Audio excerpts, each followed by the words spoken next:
Hello, everyone. I would like to introduce you to a friend and someone that I've worked with, Arman Hello. Alpyspaev. Yes, Alpyspaev. But Spaev. I'm sorry. almost there. It's Almost there. Right. So that leads me to my next question. Where are you from? I was born in Kazakhstan, which was part of the Soviet Union, and then I moved to Moscow, which was the capital of the Soviet Union, and now is the capital of Russia. And I went to a boarding school in Moscow for gifted children. So I like to joke about this, that the party chose me to, To represent. yeah, to represent the best. But you studied music in Russia. Right. But tell me about that education, because you had a very disciplined, serious education musically. Absolutely.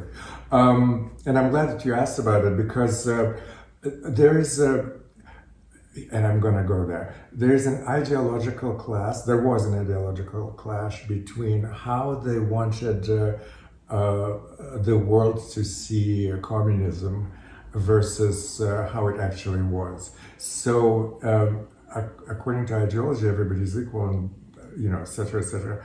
But yet they had those privileged schools that collected the best, and then they would, they will make them to represent, how wonderful life is under communism, etc. You kind of see that in North Korea also. Exactly. We actually had a group of North Korean children for 2 years. Wow. And it was, even to us, young communists, was really weird to be confronted with that level of repression. So they were all wearing uniforms 24/7. I mean, the effort, if you talk about purity of communism, I think North Koreans excel in that. Mm-hmm. So But let's not get too deeply into right, that. yeah. This is going off. Right. So it's But the school itself, what were you learning? Like as far it as was pretty rigorous. So in the boarding school, there were only probably 50 or 60 people, but the school itself was much larger, which probably made up of 400 students. And that was also represented by, that bigger part was represented by, all the famous Russian musicians and, whoever could get into that school because it was the best music school in the country. So, and in the boarding school, people who were outside that area, so practically all from across the Soviet Union. So it was sort of a mini UN. Mm-hmm. So from the republics, and you make friendships and you sort of exchange life experiences, as children, so like we would have, like I will tell you the daily routine. So we would be woken up by our overseers. We had like a lot of people who took care of us in the cafeteria and everything. So the get up time was, actually I don't remember if it was 7 or 8. I would say 7. Okay. 7 a.m. A little exercise. It's like leftover from the more communist days where, physical training was important to keep the country healthy, which I think wouldn't be a bad idea to implement here. The music part of it. Yeah. So, we get up, we have breakfast, and then you have a couple of hours to practice or go to classes, and then you come back from school and have lunch and practice some more. And again, we had several people who would actually check on us if we're working, and everybody would be assigned a room, a practice room, and so again, like we did not feel oppressed by our teachers and advisors, or whatever. I can't really find the right name in English. But most of them were women anyway. So it was that kind of motherly help, and a lot of them were music related, so that actually I understood if you're practicing or not. So you're making noises. Right, but you played viola. Yes. And that was something that you told me the difference between a viola and a violin. Violin, yeah. Please explain. Well, so when I meet people outside of the realm of classical music or any music, I would actually say that I'm a violinist because, believe it or not, people would correct me. It's like, you mean violin? If I say I play the viola, it was like, you mean violin? It's like, done foreigner? It's like, no, actually, I do mean the viola because it's a different instrument. It looks a little bit similar to the violin, but it's actually older. The parent, basically, of the string instruments was the viola, and then because it has a much mellower sound than the violin, it sort of was pushed to the not fringes, but to the back. But tone-wise, it's a fifth lower than the violin. That's what you. Yeah. So with you, I would actually speak more technically. But you could be technical. Yeah. So it's a fifth lower, which changes the register. They usually compare it to the female voice called mezzo-soprano, contralto even. Contralto, yeah. Yes. Okay, see, I understand that. And that's, like much more human. Warmer. Yeah. We make fun of violinists, that's right. Okay. Because it's a shrill. So you played in orchestras. Yeah. I try to do everything. And that's why I was so excited to work with you, because it was something outside my realm, and it's a challenge. Always. Well, that was definitely, I remember that, because I mean, we're like almost the antithesis. I'm used to working with intuitive musicians and not disciplined musicians like that.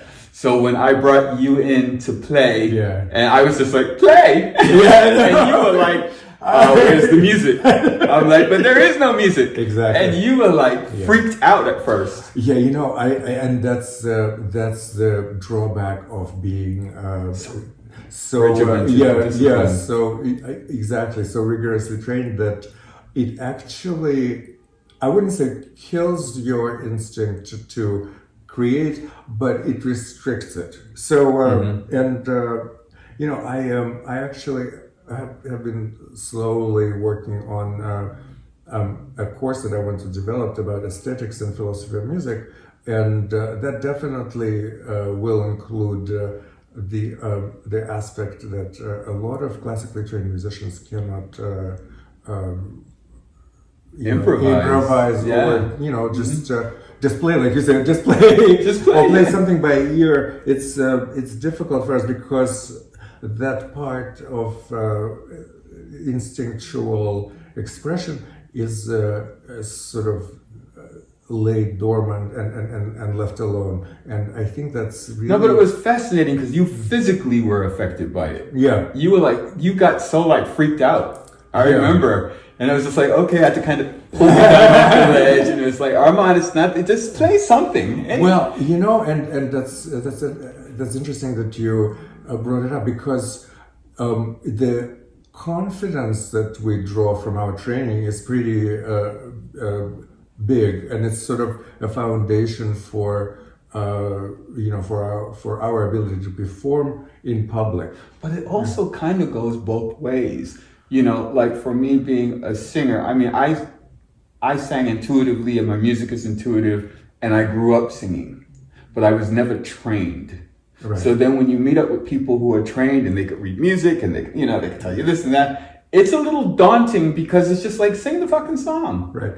But also the structure and the harmonic what do you call it, rules and everything. So it's. But sometimes it's better not to be fettered and tied down by rules.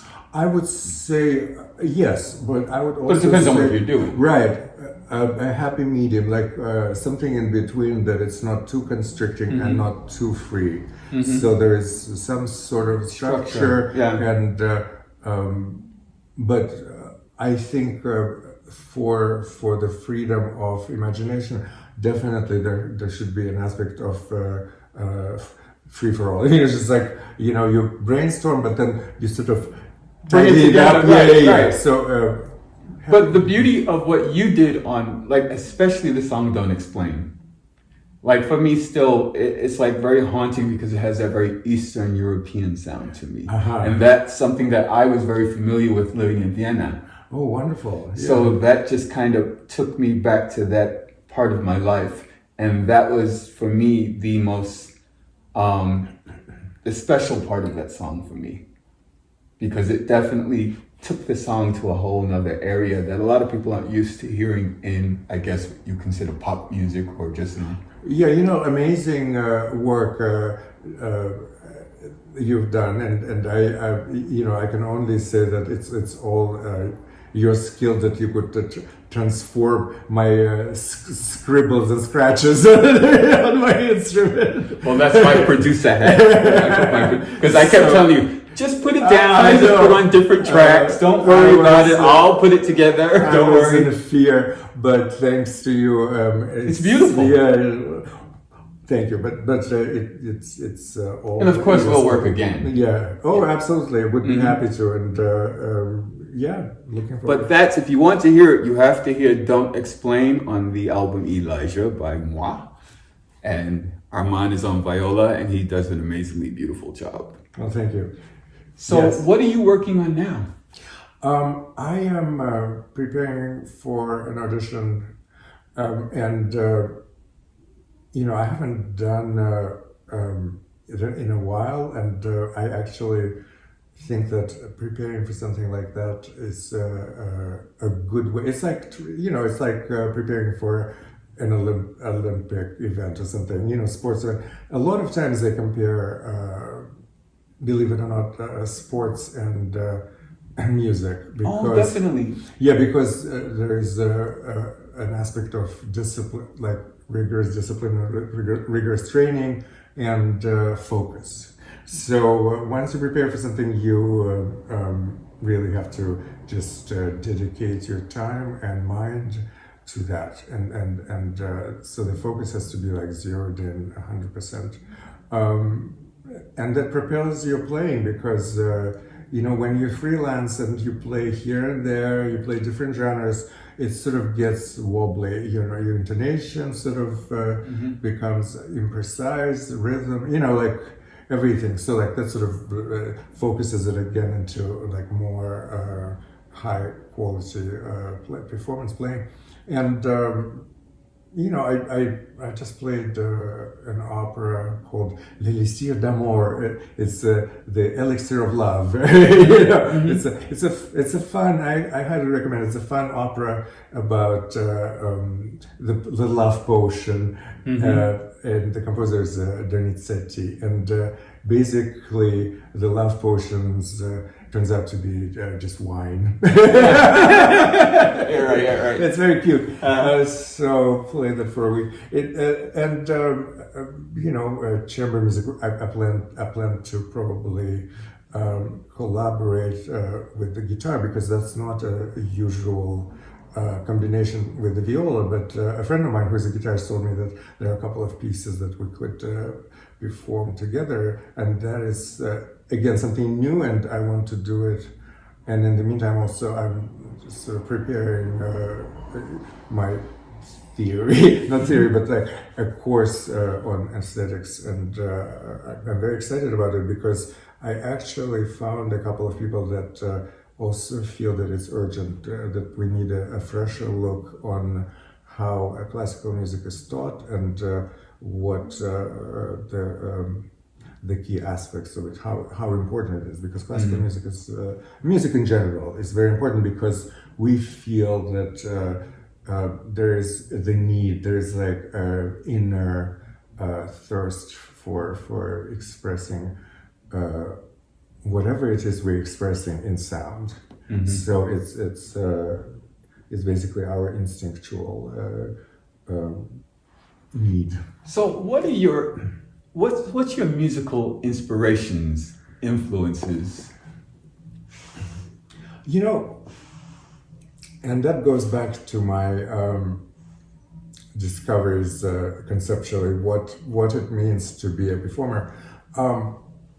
And a lot of colleagues of mine get really mad at me because I compare musicians to actors. Because what we do, and that's another thing that betrayed my fear. Like, what do I do with that material? What are your inspirations, your influences? Okay. I'm pushing my agenda. Arman. Okay, I know you well. So the thing that inspired me is, definitely, performers that are capable of grabbing attention of audiences and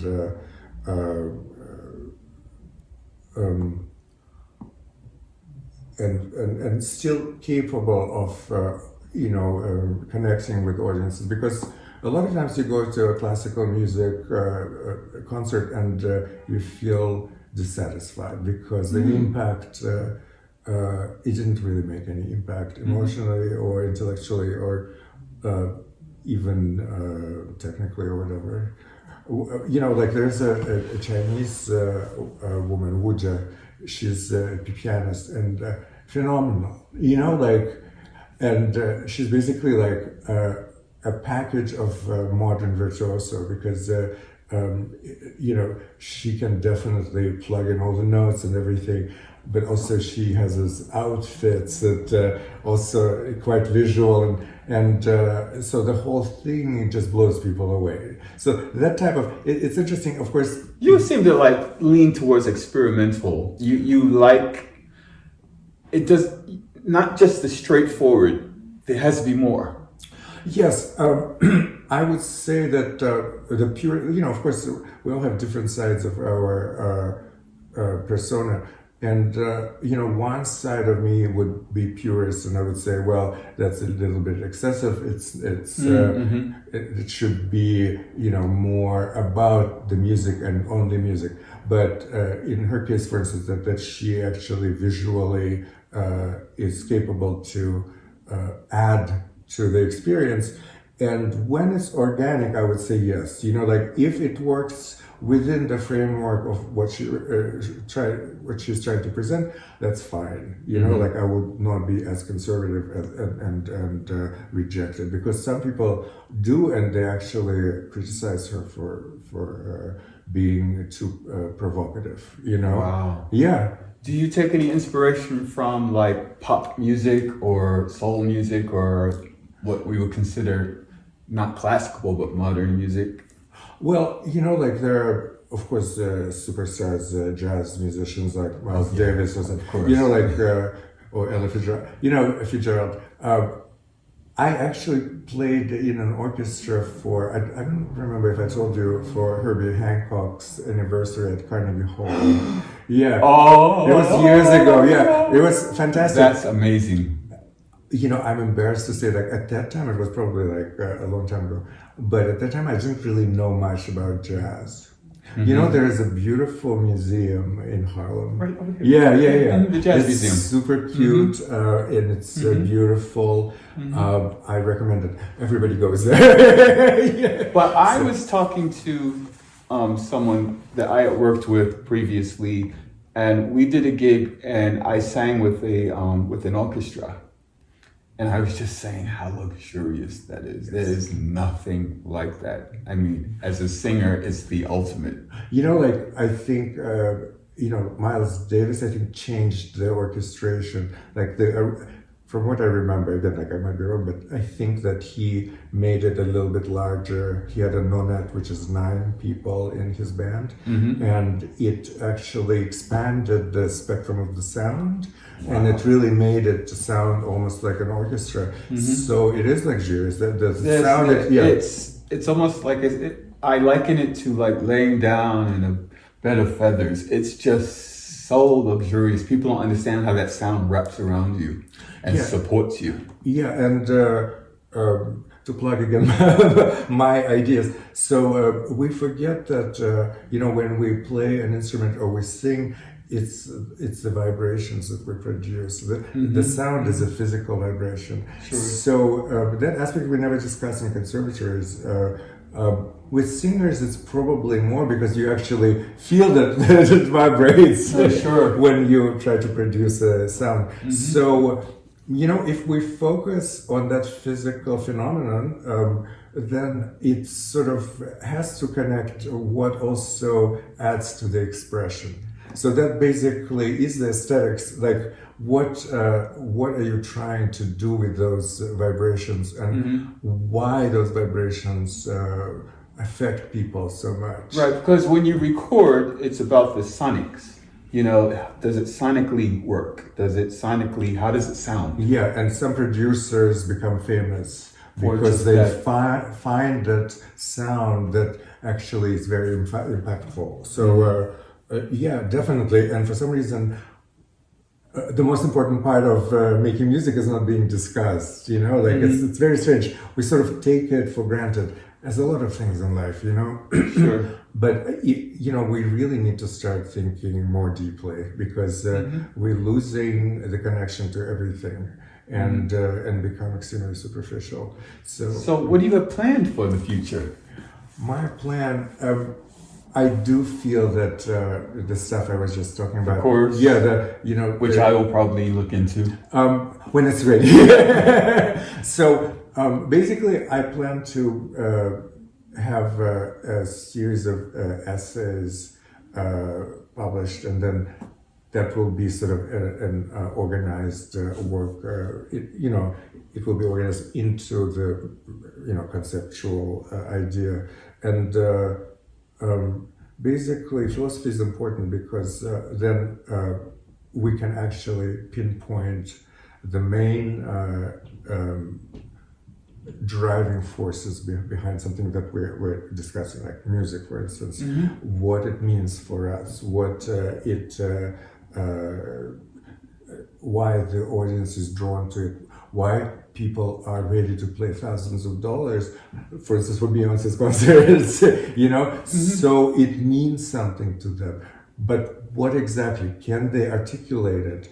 Like, what does it mean to them that, Well, that's a great podcast right there. Absolutely. Just, what does it mean to you? Yes. And that goes back to the point that we need to start thinking more deeply. And so, and we need to reflect more why this is important. What does it do to me that I feel the need every day to get up and sing or play my viola or think philosophically about the role of music in everyday life. And it plays a tremendous role in our lives. I mean, music is everywhere. That's right.